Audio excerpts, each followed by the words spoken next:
നമുക്ക് ശരിക്കും ലൈറ്റായിട്ടുള്ള സ്ക്രാച്ചസ് ഒത്തിരി കിടക്കുന്നത് കാണാൻ പറ്റുന്നു. അത് റഫായിട്ടുള്ള ക്ലോത്ത് ഉപയോഗിച്ച് വാഷ് ചെയ്യണതിലൂടെയൊക്കെ വരുന്നതാണ് ഈ സ്ക്രാച്ചസ്. അപ്പോൾ നമ്മൾ കഴിയാവുന്നത് നല്ലൊരു മൈക്രോ ഫൈബർ ക്ലോത്ത് തന്നെ ഉപയോഗിച്ചായിരിക്കണം വാഷിങ് ചെയ്യേണ്ടത്. അല്ലെങ്കിൽ ഇതേപോലത്തെ ഹാർഡായിട്ടുള്ള ക്ലോത്ത് ആണെങ്കിൽ അതുമേലെ എന്തെങ്കിലും ഡസ്റ്റൊക്കെ ഇരിക്കുന്നുണ്ടെങ്കിൽ ഇതേപോലത്തെ ലൈറ്റായിട്ടുള്ള സ്ക്രാച്ചസ് വീഴും. അത് നമ്മുടെ വാഹനത്തിന്റെ തിളക്കത്തിനെ ശരിക്കും ബാധിക്കുന്നു. തിളക്കം മങ്ങിയതായിട്ട് തോന്നുന്നു. ഈ വാഹനത്തിന്റെ ബോണറ്റിൽ തന്നെ കുത്തി വരച്ചിട്ടുണ്ട് ആൾക്കാർ.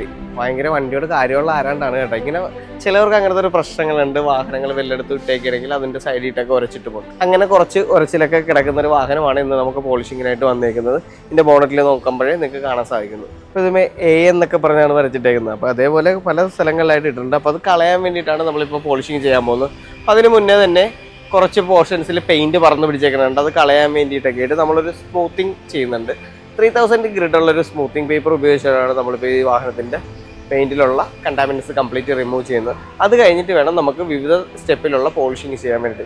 ഫസ്റ്റ് തന്നെ വരുന്നത് റബ്ബിങ് പോളിഷിങ് ആയിരിക്കും. അത് കഴിഞ്ഞിട്ട് മീഡിയം കട്ടിലുള്ളൊരു പോളിഷിങ് ചെയ്യുന്നുണ്ട്. പിന്നെ സൂപ്പർ ഫിനിഷിലുള്ള ഒരു പോളിഷിങ് പിടിച്ചിടണം. മൊത്തം 3 സ്റ്റെപ്പിലുള്ളൊരു പോളിഷിംഗ് ആണ് ഈ വാഹനത്തിന് ചെയ്യാൻ പോകുന്നത്.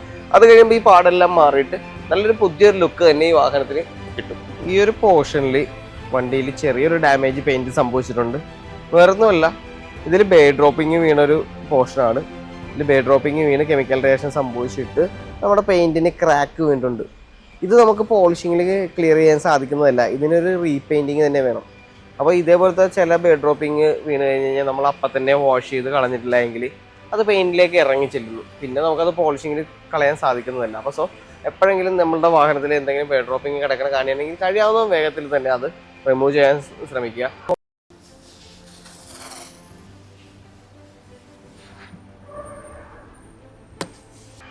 ഇപ്പോൾ ഈ ബ്രസയിൽ ചെയ്യുന്നത് റബ്ബിങ്ങിൻ്റെ ഫസ്റ്റ് സ്റ്റെപ്പാണ്. ഫസ്റ്റ് സ്റ്റെപ്പ് റബ്ബിംഗ് ആണ് ഇപ്പോൾ ചെയ്തുകൊണ്ടിരിക്കുന്നത്. അതിൽ തന്നെ ലൈറ്റായിട്ടുള്ള സ്ക്രാച്ചസും കറകളും എല്ലാം നീക്കം ചെയ്യാൻ സാധിക്കുന്നു. നമ്മളങ്ങനെ ഫസ്റ്റ് സ്റ്റെപ്പ് റബ്ബിങ് കഴിഞ്ഞിട്ടുണ്ട്. അത് കഴിഞ്ഞിട്ടൊരു മൈക്രോ ഫൈബർ ക്ലോത്ത്, നല്ലൊരു മൈക്രോ ഫൈബർ ക്ലോത്ത് എടുത്തിട്ട് വേണം ക്ലീൻ ചെയ്യാൻ.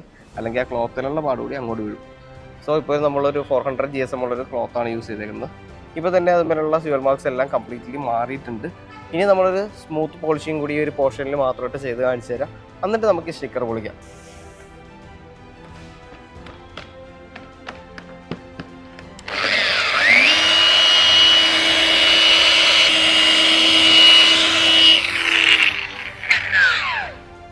അങ്ങനെ നമ്മുടെ പോളിഷിങ്ങിൻ്റെ രണ്ടാമത്തെ സ്റ്റെപ്പും കംപ്ലീറ്റ് ചെയ്തിട്ടുണ്ട്.